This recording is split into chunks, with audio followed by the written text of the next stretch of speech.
Il y a 4 jours, il y a une vidéo qui a circulé dans les milieux des Congolais. Alors, j'ai eu aussi la chance d'en avoir. La vidéo a été tournée et produite par les Belges. C'était en 1964. Entre 1962 et 1964. Ces Belges-là ont tourné, ont filmé donc les choses qui sont dans la vidéo en question. Une partie sur le territoire congolais, au Kivu, et une autre partie au Burundi. Mais la majeure partie, la grande partie de l'action se jouait au Congo. Pourquoi? Parce que la vidéo parle, donc le titre est Opération Banyarwanda. C'est-à-dire, la vidéo montre clairement comment entre 1962 et 1964, quand il y a eu des troubles au Rwanda, vous savez, parce qu'avant l'indépendance, ce sont les Tutsis qui étaient maîtres, qui étaient au pouvoir au Rwanda, qui régnaient, qui dominaient tout. Et ils avaient écrasé la majorité Hutu. Et cela a été fait en complicité avec le colon, c'est-à-dire les Belges. Jusqu'au jour où le Rwanda a accédé à l'indépendance, en 1960 bien sûr, et la donne a changé. Il faut maintenant qu'il y ait justice, équilibre donc dans la gouvernance du pays. Automatiquement, les Hutus rwandais sont devenus maintenant, ont eu accès aussi au pouvoir. Ils sont devenus maîtres. Par leur nombre d'abord, c'est une majorité. Et ils ont pris le pouvoir, mais malheureusement, en prenant le pouvoir, comme leur histoire a été caractérisée par des injustices qui étaient faites, qui étaient administrées contre la majorité hutu rwandaise par la minorité Tutsi. Donc, c'est-à-dire indépendance rimée avec vengeance. Et la majorité hutu maintenant a commencé à se venger de tout ce que la minorité hutu était en train de leur faire quand ils étaient au pouvoir. Et cela a créé donc une sorte de désordre au pays. C'est ce qui a fait que la majorité des Rwandais Tutsis étaient obligés de fuir pour aller dans des pays limitrophes. Parce que la vidéo nous dit que certains étaient partis en Tanzanie, les autres au Burundi, là où ils ne pouvaient pas durer. Pourquoi? Parce que le Rwanda et le Burundi dans l'histoire ont toujours agi comme des pays jumeaux. C'est-à-dire, une fois qu'il y a trouble ici, c'est comme des vases communicants. Le trouble doit toucher l'autre aussi. C'est ainsi que les Tutsis maintenant étaient allés en exil. Et la grande partie était amenée au Congo démocratique par la Croix-Rouge internationale et la mission de l'ONU. Ces gens-là étaient venus au Congo comme des réfugiés. Suivez le film Opération Banyarwanda. Donc, les Blancs ont travaillé pour les installer. On les a réinstallés donc sur une partie de terre qui était une forêt dans le Grand Kivu, là où ces gens-là devaient couper les arbres, construire. On leur a aidé avec la nourriture pendant 1 ou 2 années, jusqu'à ce qu'ils pouvaient être indépendants et commencer à vivre dans leur nouveau pays de réinstallation. Et les Belges ont dit, ils attendaient à ce que les troubles finissent au Rwanda pour que ces gens-là puissent donc regagner le chemin du retour et aller chez eux. Et comme on ne savait pas quand est-ce que les troubles allaient finir, c'est pour cela que les Belges avaient vu que nous n'allons pas continuer à nourrir ces gens indéfiniment. Nous devons mettre en place un système qui fera ce que ces gens-là seraient indépendants. Comprenez pourquoi il leur a fallu donc créer des activités sur une terre là où les gens ont commencé à utiliser, donc cultiver, faire n'importe quoi là. Et quand vous voyez très bien, c'est la génération de ces Rwandais-là qui étaient venus au Congo entre 1962 et 1964, qui ont mis leurs enfants au monde sur le territoire congolais. Donc c'est cette génération-là qui est en train maintenant de dire ce sont les Tutsis congolais. Appellation qui est en train de créer, bien sûr, trop de discussions. Parce que c'est ce qui fait que nous sommes en train de débattre maintenant sur les réseaux sociaux. Remarquez, j'ai eu à faire la gueule à plusieurs personnes. Parce que moi, je suis congolais d'origine et je ne peux pas laisser un mensonge être créé par des gens. Je ne peux pas donc tolérer que mon peuple soit nourri des mensonges. Parce que vous savez, l'histoire, c'est quoi? L'histoire, c'est la fabrication des mots. Il y a des événements qu'on peut changer.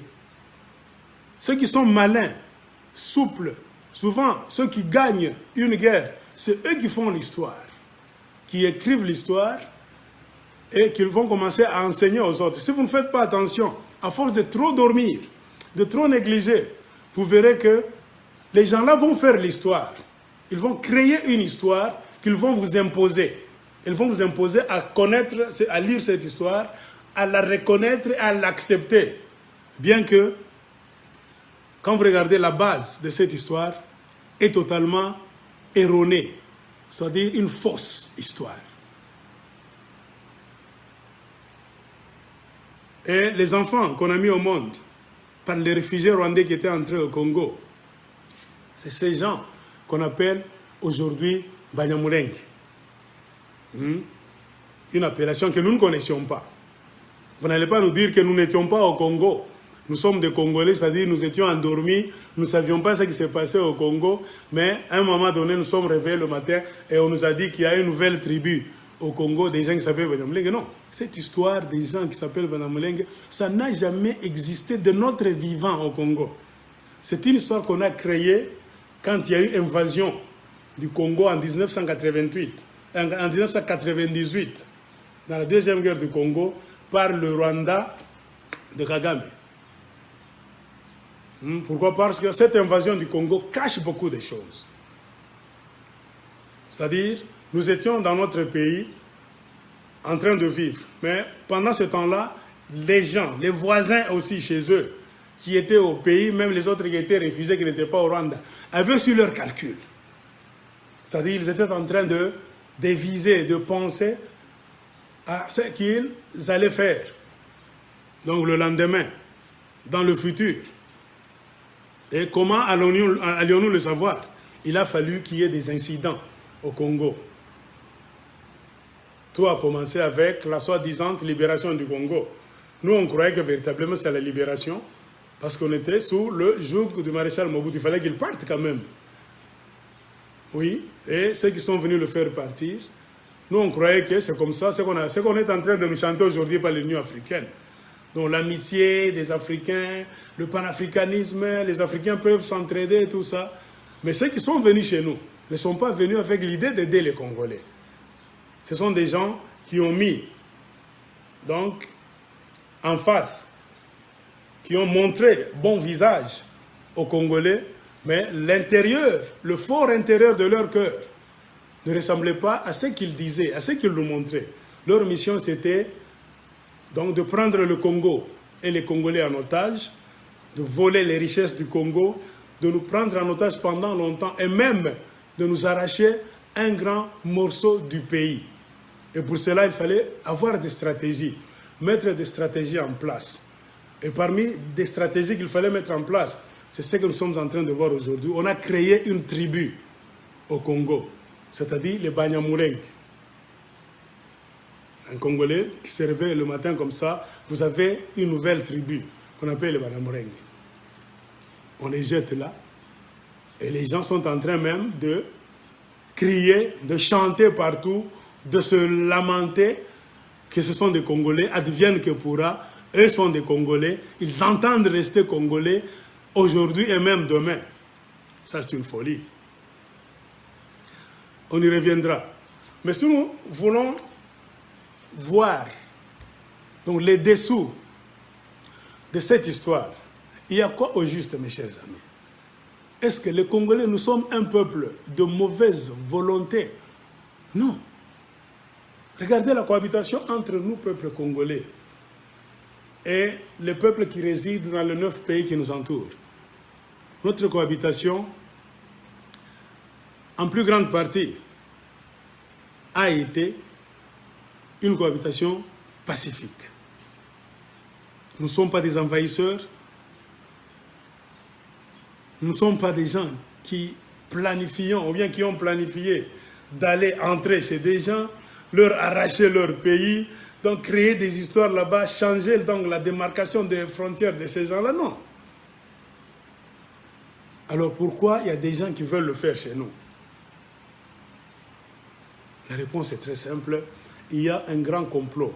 Et la plupart des termes qu'on a créés, ce sont des termes créés récemment par les gens qui ont soutenu le gouvernement de Kagame en place.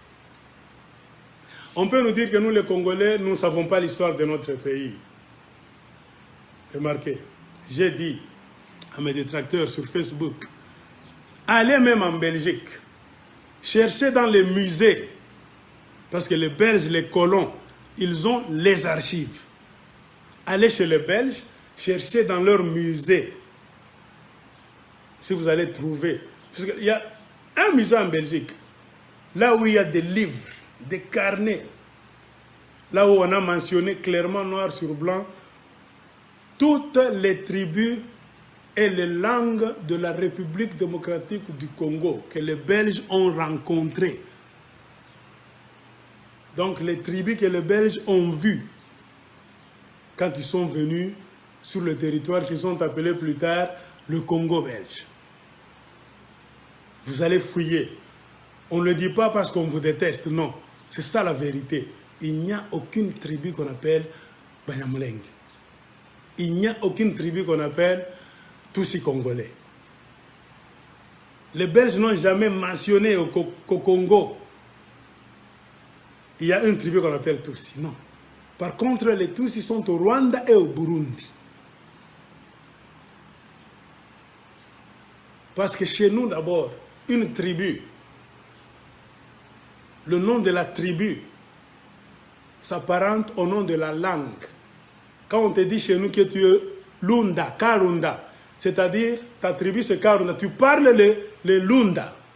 Quand on t'appelle Chokwe, c'est-à-dire vous parlez le Kikachokwe. Quand on vous dit que vous êtes les Bakongo, vous parlez le Kikongo. C'est comme ça notre histoire en République démocratique du Congo.